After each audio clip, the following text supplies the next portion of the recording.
it's your girl Roxy with Roxy Says, and we're gonna talk about it. Today we are reviewing Love is Blind UK episodes 10 and 11. These are the wedding episodes. Let's get straight into it. But before we do, please don't forget to hit like, comment, and subscribe, and make sure you hit that notification bell so that you are made aware every time I post a new video. So as episode 10 opens up, the weddings are right around the corner and we see all of the girls and all of the guys having fun at their midday bachelorette parties. If you've been here for some time, you know I cannot stand these 2 p.m. Wednesday afternoon bachelor and bachelorette parties, but it's a show. They got to do what they got to do, okay? So we see the ladies and gents at their respective parties and we hear everyone discussing their excitement and their nervousness about the upcoming weddings. Now, remember in my last video, I was wondering why we haven't seen Demi and Ali's family and friends. We hear Demi tell one of her friends that she won't be meeting Ali's family and friends until the day of the wedding. Next, we get a really cute scene with Sabrina, and as much as I love her and Steven, I really feel like this is the very first time where I actually seen some true raw emotion from her in regards to Steven. You know, we get a lot of smiles and laughs and giggles, but these tears, I really felt that. Next, we see Kat tell her friends that if she gets the vibe that Freddie is even thinking about saying no at the altar, baby, she's not showing up. Okay, Kat, but at this point, I was like, girl, honestly, you should have been home. Freddie should have walked away from you a long time ago, but we still here, so it is what it is. We see Ali having a chat with his friends, and he says that he's a bit scared to get married because this entire dating process was just so short. When people make comments like that on this show, I'm so confused. I'm so confused. You knew the time that it was gonna take, right? Didn't you have to take off of work? You knew it was gonna be a short experience. Why are you here complaining that it's a short experience? But okay, Ali. We see Freddie and Tom having a conversation about their doubts with getting married, but they both feel like they've trusted the process so far and it's worked out. So why not just take that extra leap of faith and get married? And at this moment, I was like, in all honesty, the both of y'all better say no because neither of you will work with the women that you're with.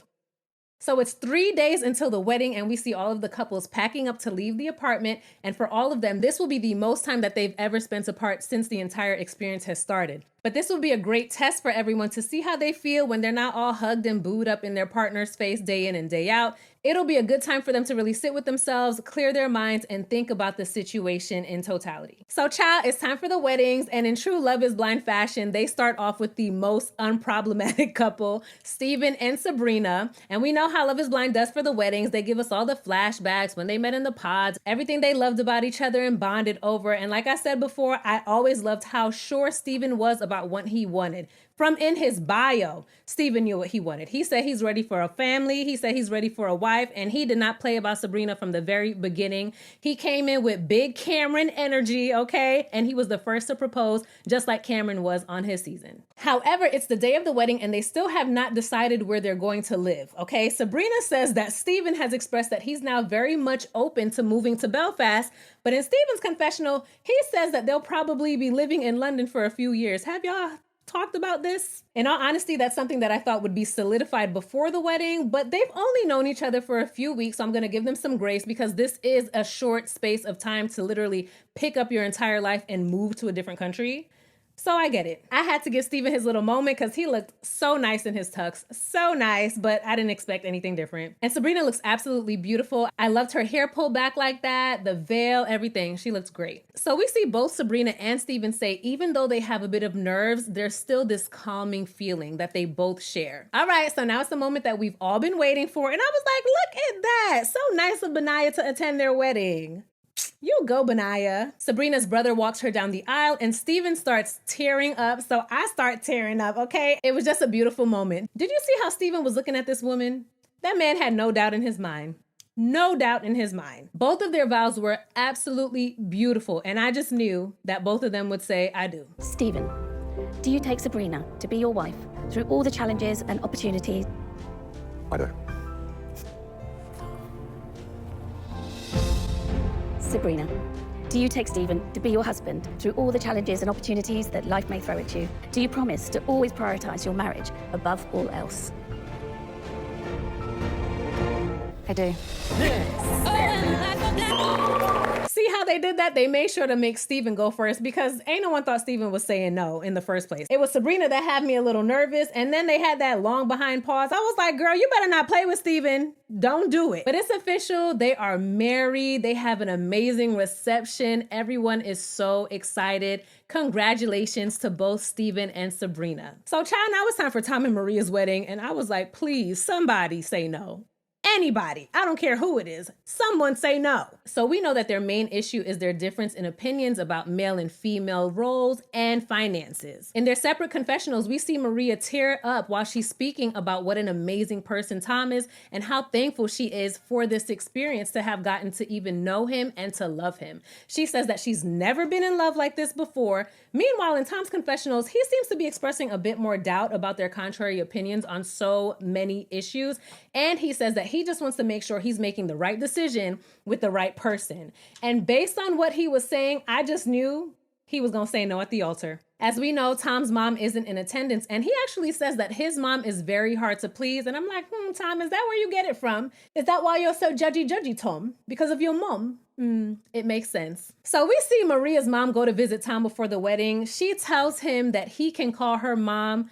I just love Maria's mother. She is such a sweetheart. She asks Tom to promise to look after her daughter, Maria. This moment is especially beautiful, of course, because Tom's mom isn't there, and Maria's mom has already been so loving, welcoming, and inviting to Tom. Every season I have a favorite mom. I love Bliss's mom. She is just the sweetest. I loved Clay's mom. Well, I loved Clay's mom on the show, okay, until she started going around doing those interviews with him, making excuses for his behavior. But I loved her on the show, okay? This season for me is Maria's mom all the way. Love her down. Baby, don't put Maria's mom on the screen and have her crying because I'm going to start crying every time, okay? We see that Maria is wearing her dad's watch, which is one of the very last gifts that he gave her before he passed away. And oh my goodness, my heart really aches for Maria because you know she would have wanted nothing more than to have her father walk her down the aisle today.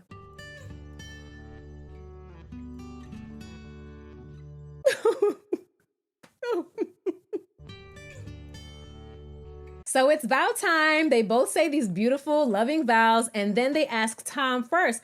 And this was interesting to me because I usually feel like the person who's more inclined to say no is the person who they ask second. So since they asked Tom first, I was like, oh, Tom is gonna say yes, and then Maria's gonna say no. But that's not what happened. Tom, do you take Maria to be your wife? I hope I can swing. I love you.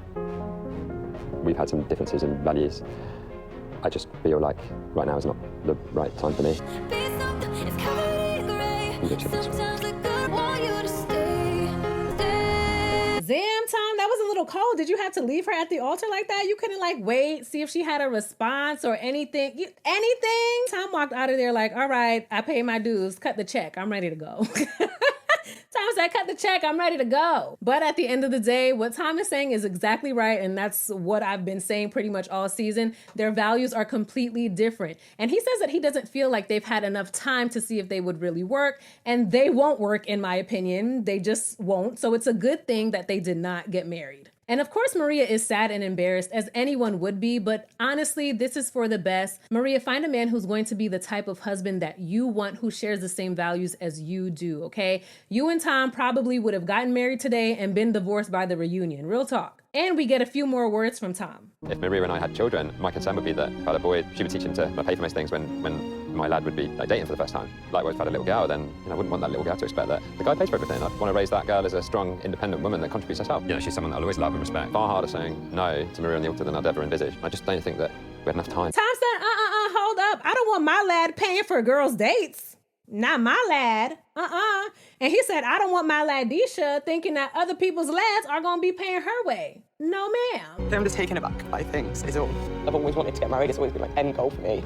So anyways, now we're on to the next wedding, Demi and Ali. We see Demi saying that she's very excited, while Ali is saying that the days that they spent apart gave him a lot of time to assess if this new relationship will fit into his old life. okay? Demi says that they didn't speak at all during their time apart, and it's made her feel a bit anxious, but it's also given her some time to think. And she says that her head and her heart are not aligned. So in a previous review, I gave a shout out to Elle for being such a good friend to the ladies in the pods, even though we didn't get to see her story. But I have to give a shout out to Aaron, because you can tell that Aaron and Ali have grown super close. And I've also seen Aaron speaking to a lot of the other guys, and they seem to really like and appreciate him. Unfortunately, we didn't get to see Aaron's story either, but I just wanted to give him a shout out because everyone just seems to like him. And I love when people come on these shows, and even if they don't leave with the guy or leave with the girl, they leave with a great friend, a lifelong friend. Because as we've seen in past seasons, these people stay friends for years, and friends are so important. So shout out to you, Aaron. Next, we finally meet Ali's dad, and he tells him how much he loves him and how proud he is of him, and we see them share a little drink. Demi looks absolutely beautiful, and I love hearing her say that she feels better about herself after this experience. Remember, she gave a nice speech at the wedding dress fitting where she pretty much said the same thing, and I honestly hoped in this moment that no matter what happened, whether her and Ali got married or not, I really want her to continue that self-love journey and gain that confidence and self-worth, because it looks great on her. So it's wedding time, child. She's beautiful. But that was the end of episode 10, and they left us on the cliffhanger. But episode 11 opened up right where we left off, with Demi and Ali at the altar. And they asked Demi first. So because they asked Demi first, I assumed that she was gonna say yes. And Ali might have also said yes or said no, but I just knew Demi was gonna say yes. But baby, she said, not so fast. Demi, do you take Ollie to be your husband, to love him as long as you both shall live? I love you, but I do not. Why? Because I've learned to love myself in a whole different light. And actually, that's testament to you, Ollie. And I don't think we're quite there, obviously, but I know what I want from a husband. I am so happy for Demi. She saw where the relationship fell short and needed improvement. She saw where her self-worth fell short and needed improvement. And she knew that just attaching herself to some man was not going to help fix or heal her, okay? Demi don't know me from a can of paint. She don't need my approval, none of that, okay? She's a grown woman, but I just want to put it out there. I'm so proud of Demi. I really am. I really am. I feel like we've gotten to see a lot of growth with Demi this season, and I'm sure she's proud of herself as well. And shout out to Ali, because he was such a good sport in this breakup, and I feel like it's because deep down he knew that the two of them were not ready to be married either. Even though in his confessional, he does say that he's a bit confused because they have such a strong bond and attraction. I do believe that they have a strong bond. Maybe it's not strong enough for marriage at this point, but I do see them being lifelong friends. Next, we see Ali give a beautiful speech to his guests, and he later tells Aaron that he does feel sad but happy. He's learned so much about himself in this experience. And he says it's not the end for him and Demi says the same in her confessional. This just might be my favorite Love is Blind wedding breakup ever. I feel like they both handled it so well, and you can see that there's so much love between the both of them. So now it's time for Jasmine and Bobby's wedding. We see them both getting prepared. Bobby has a necklace to commemorate his late cousin Danny, and we see that he is super excited. Unfortunately for Jasmine, she had a conversation with her mom the night before, and she said that her mom planted seeds of doubt, and she's been pretty much crying all night and all morning. Jasmine says that her mom thinks that she likes Bobby more than Bobby likes her, and she still has some concerns about his job and his ability to provide for her. At this point, I was like, Jasmine's mom seems like one of those moms where no one will be good enough for her. I get the vibe that the only way that Jasmine's mom would like a man off the bat is if he makes buku money, like he is just paid. I feel like that's the only way to get through to Jasmine's mom immediately. Oh, you making good money, you have a good job, you went to school, okay, let's go. But if not, I don't know that lady from anywhere. That's just the vibe I get, okay? In this scene, I don't know about y'all, but I was able to hear Jasmine's mom's prayers clear as day. I heard them, okay? She was saying, please don't let these two get married. Please don't let this broke man take my baby away from me. Please, please, please. That's what she said. So both Bobby and Jasmine read their beautiful, sweet, deep, and emotional vows. And now it's time for the big question. Bobby, do you promise to keep Jasmine as your wife? Support her through life's tough moments? I do. Do you promise to keep Bobby as your husband? Grow old with him? I do. Oh my gosh, congratulations to Jasmine and Bobby. I am so happy for these two. You can see all of the love that they have for each other. My biggest concern, of course, was Jasmine's mother, but we got a cute moment between Jasmine's mom and Bobby that gives me a bit of hope. I'm gonna take the best care of your daughter, I promise. Love you. I love you too. Thank you. There were worries, but they look so happy together. My God, I can't stop crying. And I really wish them a marriage that would last forever. We went in on Jasmine's mom with the bad, so we got to give her props for the good. I think this was a very beautiful moment, and it was so sweet to see her finally give Jasmine and Bobby her blessing. So now it's time for Benaiah and Nicole's wedding, and unfortunately, Benaiah's mom and sister can't be there because his grandfather is very ill in Germany, so they're there tending to him. But we already seen them give their blessing in a previous episode, so all is good. Nicole's dad can't be there either because he has a work conflict, but we also seen him give his blessing in a previous episode as well. So we see Nicole getting ready, and she's expressing concerns, of course, because she's already been married and the last thing that she wants is a second divorce. She also says that she has some concerns about Benaiah's nomadic lifestyle. Yeah, me too, girl. Did y'all still not talk about that? Are you waiting until after the wedding to have this extremely important conversation? Okay, but we do see that Benaiah is super excited and he is just so sure. He says that him and Nicole are so close now, it makes him wonder how he went through life without her. So y'all know in my previous review, I had to shout out Nicole's mom for her shoes, and she did not disappoint at the wedding either, okay? Not your heels. Baby, when Nicole walked down that aisle, she took Benaiah's breath away. She took Benaiah's breath away. Their vows were so beautiful. Everyone's vows are beautiful. Everyone's vows were beautiful. But now it's time for what we really care about, the big question. Do you, Benaiah, promise to spend your life with Nicole? I do. Of course I do. Do you, Nicole, promise to spend your life with Benaiah? I did. Now, Nicole, I don't even know why you gave that long pause, girl. You knew you were saying yes. These two are really cute. They low-key remind me of Zach and Bliss. They have like their own little quirks, and I can definitely picture Nicole running through the woods with Benaiah. I can see it. But these two look extremely happy, and I do hope that everything falls right into place for them. Woo chow! Now it's time for our favorite couple, Catherine and Freddie. And in all honesty, I was low-key inclined to fast forward through this entire scene since I already knew what was gonna happen, because someone just couldn't help themselves but to put it in the comments of a previous video.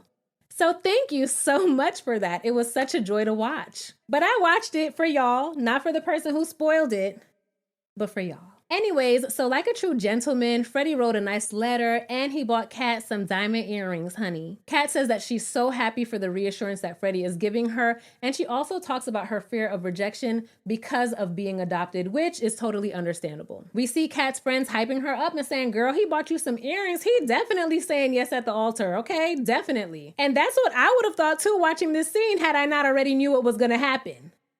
Okay, moving on. So we see Freddie's sister come in to have a chat with him, and she says Kat is a lovely girl, but y'all lifestyles are just too different. But she does tell him that whatever decision Freddie makes, her and Jack support him 100%. All right, so we see Kat's dad walk her down the aisle. They say their beautiful vows, blah, blah, blah, blah, blah. But I was like, wait, hold on. Did she sign the prenup or not? We didn't get any more information about that prenup. If she signed it, what happened with that? I would love to know. And it's so funny because even though I already knew what Freddie was gonna say, I was still looking at my screen like, Freddie, you better say no. You better say no. That spoiler better be right, okay? Do you, Catherine, take Freddie to be your husband and partner for life? I do. Freddie, do you take Catherine to be your wife and partner for life? I love you, Kat. But at the time, it might not be right for us. This isn't a goodbye, it's not a rejection of the love that we share, but there's still mountains left for us to climb and lessons for us to learn. And I do love you, Kat. When I tell you Kat was on her best behavior, because baby, the way that she was looking at him, if they were anywhere but there and they were by themselves, she would have mashed up the place. Mash it up, you hear me? Kat looked like she wanted to scratch Freddie's eyes out. Do you hear me? Now, part of me does feel really bad for Kat because this is just more rejection and more abandonment, right? But the other part of me doesn't feel bad for Kat because she was very horrible to Freddie. But then in the same breath, I feel super bad for Freddie too, and he's the one who rejected Kat at the altar. And another thing, Freddie, I know you say that the reason why you made that decision had a lot to do with what your sister said right before the wedding. I don't believe that 1000%, Freddie. I feel like you kind of knew it before. And every season of Love is Blind, there's always a conversation about if someone should say no at the altar or if they should let them know beforehand. I feel like it's just part of the show at this point. I feel like even if someone speaks to producers and say, hey, I'm not really feeling this, I honestly feel like production tells them to stay in the relationship. We've seen people in past seasons say that they've gone to producers and say, hey, I'm not feeling this. And producers have encouraged them to stay in the relationship. We don't know everything that happens behind the scenes, but I'm like, Freddie, I think you kind of knew that you wasn't going to say yes to Kat. You could have saved her that embarrassment. Tom, you could have saved Maria that embarrassment. Demi, you could have saved Ali that embarrassment, right? But I think, like I said before, at this point, it's just part of the show. And how boring would the show be if no one said no at the altar? That would be boring, right? But anyways, like I was saying, you can tell that this was still a very hard decision for Freddie as well. I just know that Freddie's DMs are popping right now.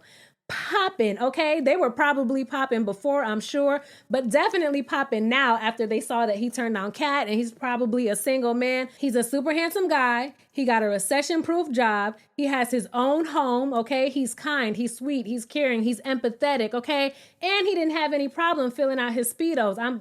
Y'all saw it. That's all I'm gonna say, okay? Freddie, you will be A-okay. So we see Kat's family and friends. They're coming and they're trying to comfort her because she is embarrassed. She takes off the earrings that Freddie gave her and she also takes off the ring. We see him go have a conversation with Kat's parents, which I thought was very big of him. But again, he's used to having tough conversations. At the end of the day, he is a funeral director, but he apologizes to them and he lets them know that he does love Kat and he wants her in his life. He says that he still wants to be with her. He wants them to live together and he wants to see if they can work things out. Maybe they just need more time. No, Freddie, you are free.